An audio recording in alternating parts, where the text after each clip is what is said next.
यहाँ पे ऐसे एक रूम था, ठीक है। ये पूरा मान लीजिए रूम है। यहाँ पे उस रूम के बाहर एक सोफ़ा टाइप का पड़ा था मेरा। तो यहाँ पे हम लोग वेट कर रहे थे। तो यहाँ चार चार पाँच पाँच लोग भेजे जा रहे थे बाहर से। एक इधर हॉल टाइप में था बड़ा सा, वहाँ सब लोग बैठे हुए थे। तो यहाँ से हम लोग आए, मान लीजिए 5 लोग थे हम लोग करीब, याद होता है। यहाँ 5 लोग बैठ गए थे। यहाँ पे जो है रूम का गेट था, यहाँ से एंट्री होनी थी।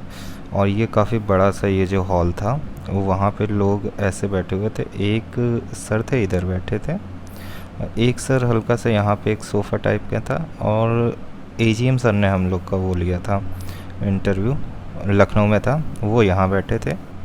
एक सर यहाँ बैठे थे, और एक मैम इधर बैठी थी, ये थे। तो लगभग 5 लोग थे, और मैं यहाँ बैठा था। तो सबसे पहले मैंने क्या किया, गेट को ओपन किया। मैंने एंट्री के लिए परमिशन मांगी। फिर मैं यहाँ जा चेयर के बगल में जाके खड़ा हो गया। उन्होंने फिर सिटिंग के लिए बोला, फिर मैं बैठ गया। तो यहाँ जब इंटर परमिशन मांगी तो मैंने चलते चलते थोड़ा मैम से पहले गुड आफ्टरनून और बाकी सर से ग्रीटिंग्स किया। फिर मैं जाके यहाँ बैठ गया। उसके बाद सॉरी, बैठा नहीं था, यहाँ जाके थोड़ी देर खड़ा हुआ। तो वो आपको खुद ही बोलेंगे बैठने के लिए, फिर आप लोग सब बैठ जाइएगा। फिर उन्होंने सबसे पहला क्वेश्चन पूछा था, वेयर आर यू फ्रॉम, मतलब कहाँ से। तो मैंने बता दिया कि I am from Lucknow, Uttar Pradesh. तो उसके बाद जो उन्होंने पूछा था, फैमिली में सिबलिंग्स कितने हैं, ये पहला क्वेश्चन तो हो गया, कहाँ से हो। सेकंड तो फैमिली में सिबलिंग्स कितने हैं, तो वो मैंने उनको पूरा बता दिया। फिर उन्होंने पूछा था क्या क्या करते हैं, तो तीसरा क्वेश्चन ये, मतलब नॉर्मली बेसिक क्वेश्चन से वो लोग स्टार्ट करते हैं। फिर मेरी एक सिस्टर है, तो वो एक मिनी बैंक टाइप में चलाती हैं, एक्चुअली उनकी शॉप है तो उसी में। तो उन्होंने फिर पूछा था ये मिनी बैंक क्या होता है, क्या क्या काम करता है। मैं भी उसको कुछ और बोलते हूँ, लेकिन जितना पता था मैंने उतना बता दिया। उसके बाद उन्होंने पूछा, हाँ तो मेरी एक सिस्टर है वो सेंट्रल बैंक में है पीओ। तो उन्होंने मतलब पूछा था कि मतलब आप बैंक में सिस्टर हैं आपकी, तो काफ़ी नॉलेज होगी। तो मैंने उनको बता दिया था सर साइंस बैकग्राउंड से हैं, ज़्यादा कुछ नॉलेज नहीं है। तो उन्होंने एक चीज़ पूछा था कि एनबीएफसीज क्या होता है। एक्चुअली थोड़ा मैंने पढ़ा थोड़ा सा, मैं भूल गया था, तो इसका फुल फॉर्म और मैंने गलती से आरबीआई और नाबार्ड को इसमें बता दिया था। तो ये एक्चुअली गलत हो गया था, काफ़ी गलत इंप्रेशन एक्चुअली पड़ा था मेरा, इसलिए बहुत कम मार्क्स मिले इंटरव्यू में। और थोड़ा नर्वसनेस भी थी, क्योंकि सर लाइफ का सेकंड इंटरव्यू, तो फर्स्ट तो मेरा आरआरबी भी, उसके बाद ये, बाकी कहीं ना प्राइवेट ना कुछ मैंने कोई इंटरव्यू नहीं दिया था।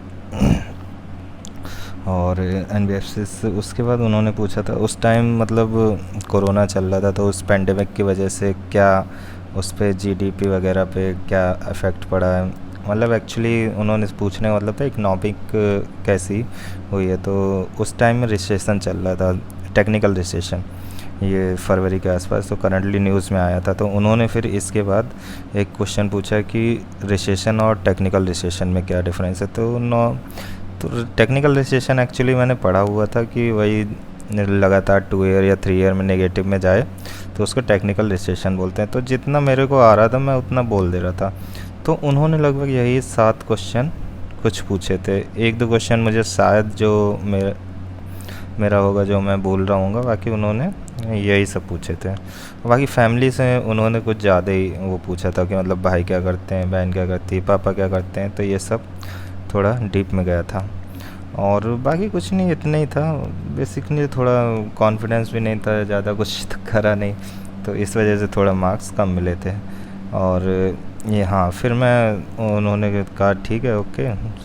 लास्ट में जब पूरे क्वेश्चन हो गए थे, 8-9 क्वेश्चन, 1-2 क्वेश्चन और थे, मेरा स्किप हो रहा है, मुझे याद नहीं आ रहा।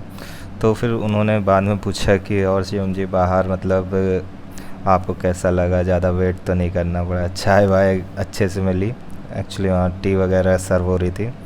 तो उन्होंने पूछा, तो सब पॉजिटिव में मैंने लगभग कह दिया था कि हाँ ठीक भी था, अच्छा भी था। और वहाँ से जब निकल रहे थे तो हाँ, बाकी आरआरबी पीओ में गया था तो उतना कुछ पता नहीं, आईपीएस पीओ में मेरा हुआ नहीं था। यहाँ पे आपको लंच का पैकेट मिलेगा बाहर जाते समय, और टी तो काफ़ी बार सर्व हो रही थी, वो सब रहेगा। थोड़ा मतलब एसबीआई है तो एसबीआई वाला माहौल था, आरआरबी था तो उसमें आरआरबी वाला माहौल था। ठीक है, चलिए थैंक यू। काफ़ी लोगों को क्वेरीज आ रही थी, और हाँ एक्चुअली आजकल जॉब के चक्कर में कुछ वीडियोस नहीं हो पा रही है, वरना मैं क्वेश्चंस डालता रहता था। अब मैं कोशिश करूँगा कि जितनी हो पाएगी वीडियोस में बना पाऊँ और अच्छे से आप लोगों को गाइड कर पाऊँ। और हाँ, करंटली जॉब कर रहा हूँ मैं as a clerk Punjab and Sind bank में, यूपी में। कुछ लोग पूछते हैं क्या कर रहे हैं आप, क्या है, तो ये currently Punjab and Sind bank में एज ए क्लर्क और कैशियर जो भी समझ लीजिए, तो कैश पे क्लर्क ही बैठता हूँ। चलिए ठीक है, thank you friends, good bye and all the best all of you.